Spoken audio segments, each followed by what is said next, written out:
What's up, everyone? Welcome into another one of our NBA DFS DraftKings Picks videos, this time for Saturday, November 13th. I'm your host, Justin Bales, and we have a reasonable 6-game slate, kind of smaller, but it's relatively interesting with a lot of stuff going on. Obviously, there is a 7th game beforehand, which is Miami against Utah, but that is not on the main slate, so we will not be going over that. I'm going to keep this podcast short and sweet with a smaller number of games. I can tell you guys that anyone that guessed LaMelo Ball and Ja Morant's points, no one got either one correct. I don't think. They were very weird. Like LaMelo scored 12 and Morant scored 31 or something, which, you're not really going to project one of them to go off and the other one not to. But that's the way that it worked out. If you enjoy this video, go ahead and please give it a thumbs up, subscribe to the channel. You can turn on the notifications so you don't miss any of our videos. Also, comment below and let me know how many points you believe Paul George will score tonight against the Minnesota Wolves. He's scored 20 plus in, I believe, each of his last 7. He's looked really good. He scored all the way up to 42 real-life points in one of those games. So wide range that we can get for the matchup against Minnesota, but it is good, and that's a fun guy to guess how much he's going to score because he can score a ton. So drop those in the comments below, and as always, if you have any comments on or questions, I guess, or comments on any players for the slate, whether I mention them or not, please drop them below as well, and I will try to get to them throughout the day and just responding to the question. We can start tonight off at our injury news. We have a ridiculous amount going on. A lot of guys questionable, a lot of guys out. Joel Embiid, Matisse Thybulle, Isaiah Joe all out once again for Philadelphia. Karis LeVert has missed a few games now and is questionable once again with his back injury. Dillon Brooks looks as if he is out. I don't know if that's formally been announced, but he was dealing with hand problems after his first game back. So I guess we can kind of assume that he will be out, but he could get bumped to questionable at some point. Brandon Ingram, I believe, has already been ruled out. He did not play last night. Meanwhile, Steven Adams, who was questionable for quite some time, did play. So I would assume that he's in, but, we could see some type of maintenance day. Bradley Beal has already been ruled out for personal reasons. That's about it of note in that game. Etuan Moore also won't play, but that's not... I guess that's not going to affect the slate quite a bit or anything. Precious Achiuwa and Kem Birch, both questionable for Toronto. Jaylen Brown still out for Boston. On the other side, Kevin Love's been bumped up to questionable. Lauri Markkanen is out once again. And then we have Serge Ibaka and Marcus Morris out for the Clippers. And I do think that it is important to note that last night, Jared Vanderbilt actually drew the start for Minnesota. I don't even think that the game has started at the time that I'm recording this yet, so don't necessarily know how well he's played or anything, but he did draw the start over Jaden McDaniels. So that's important to note because obviously Vanderbilt is very cheap and can score fantasy points in a hurry. You can find all of our free content at dfskarma.com, dfskarma.com/pricing if you want to check out our core plays package and all that entails in that, along with our projections. Those links can be found in the description below, along with our free chat room that you get premium channels to if you purchase our core plays package. That can also be joined at chatdfs.com, but once again, the link is in the description. Starting at point guard, I think it's pretty clear. If you're paying up, it's going to be Ja Morant. He makes a lot of sense. He's 10-2. He comes with plenty of upside. At his current price tag, he's not really a lock or anything like that. But I do believe that he's a very good option. As you continue down, Tyrese Maxey is only 7,200. He's played 39 minutes in, I believe, 5 consecutive games. He scored 40 plus in 3 games, went over 49 in 2 of those. He looks really good. He's taking a ton of shots. I do worry about Tobias Harris being back. Embiid is still out. But Harris isn't the type of guy that's really going to completely take over the offense the way that Embiid can. So I do think that Maxey still gets his shots. And Harris played in the last game, and Maxey still saw 19. The big concern then obviously would be him missing shots early in the game. I would assume he's not as aggressive since he obviously shot 12 of 19 in his last game, 8 of 8 from the free throw line. So hot players usually keep shooting when they're guys like Maxey. But at 7,200, I do believe that he's a completely fine option. As you continue down, Dennis Schroeder makes a ton of sense at 6,300. Ricky Rubio as well, right under him. But I probably slightly prefer Schroeder, who is starting for Jaylen Brown and has looked fantastic in that role. He's scoring extremely well. He's aggressive. And he gets a matchup against Cleveland, who really struggles against point guards. So I feel like that's probably one of the top spots. As you keep getting lower, I'm fine with someone like Cade Cunningham, but the guy that kind of sticks out a little bit more would be Patrick Beverley at 4,200.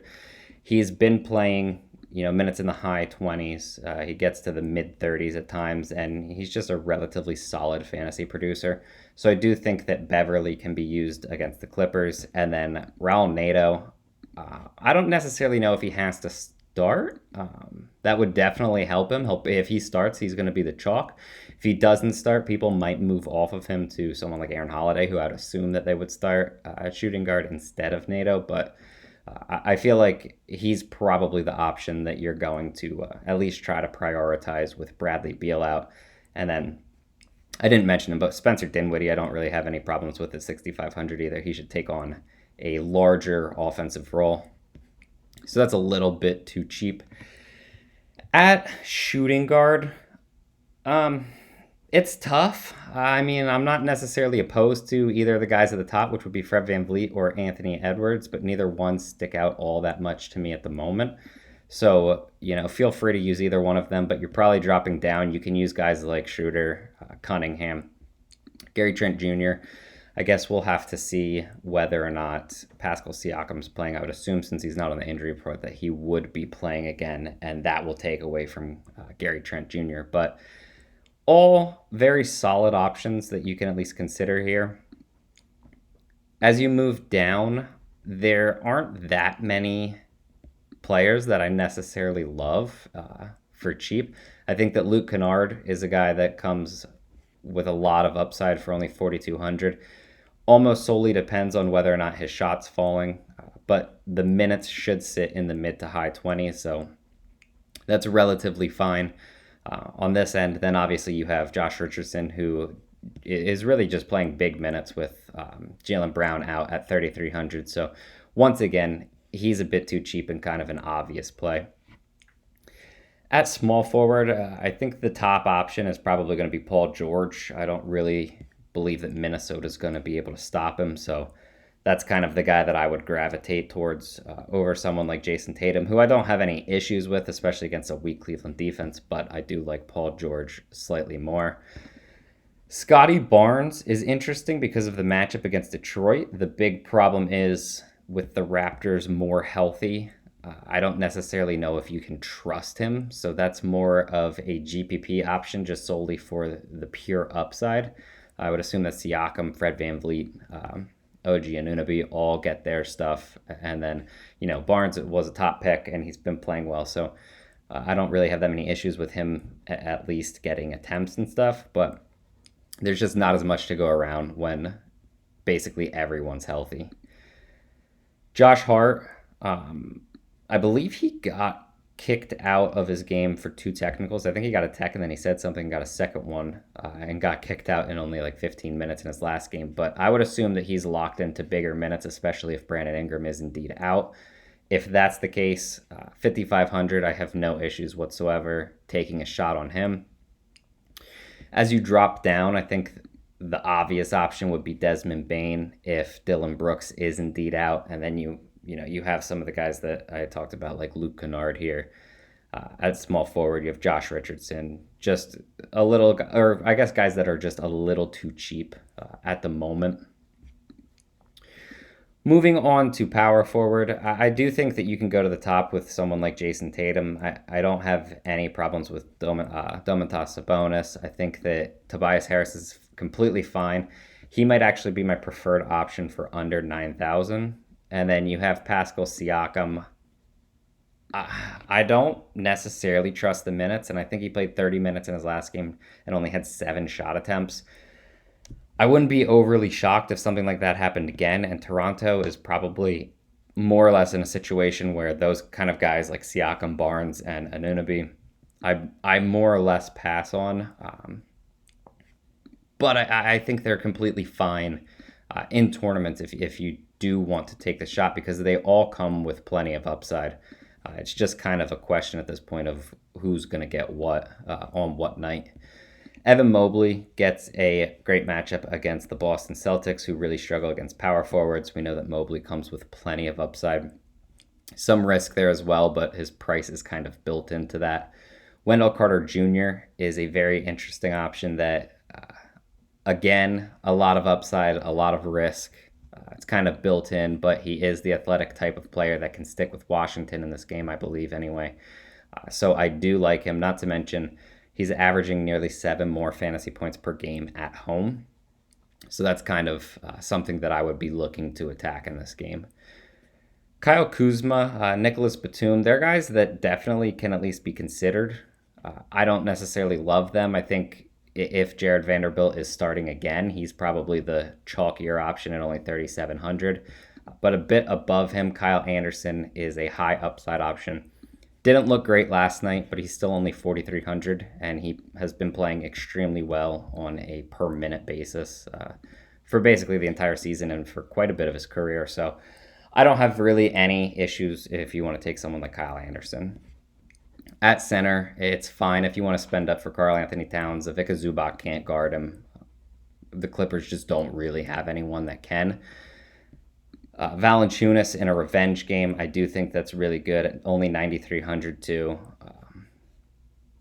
I guess if Steven Adams is going to play, but he's really struggled to guard centers. They've scored a lot of fantasy points against Memphis, so Valanciunas is one of the guys that's higher on my list. Andre Drummond with Joel Embiid is 100% fine at 9,000. He's no longer the easy plug and play, but I don't really have any issues if you want to use him. Jarrett Allen, I was going to say Josh Allen, thinking football here, but no, Jarrett Allen, I do believe is fine. I really like his game. He comes with plenty of double-double upside. He can add assists, blocks, steals, so 8K is starting to get up there in price tag. But it's a similar situation to someone like Andre Drummond, where I just think he has much more upside regardless of the matchup than what his price tag suggests. As you move down, Mo Bamba is a guy that I've really liked playing this year. And, he's performed well, but I still feel like we haven't truly seen the ceiling. I guess he came close in the one game against Toronto, 18 rebounds. He scored 51 fantasy points. But he gets a good matchup against Orlando, he plays for Orlando, against Washington, who doesn't really have anyone that's going to be able to stop him in the paint.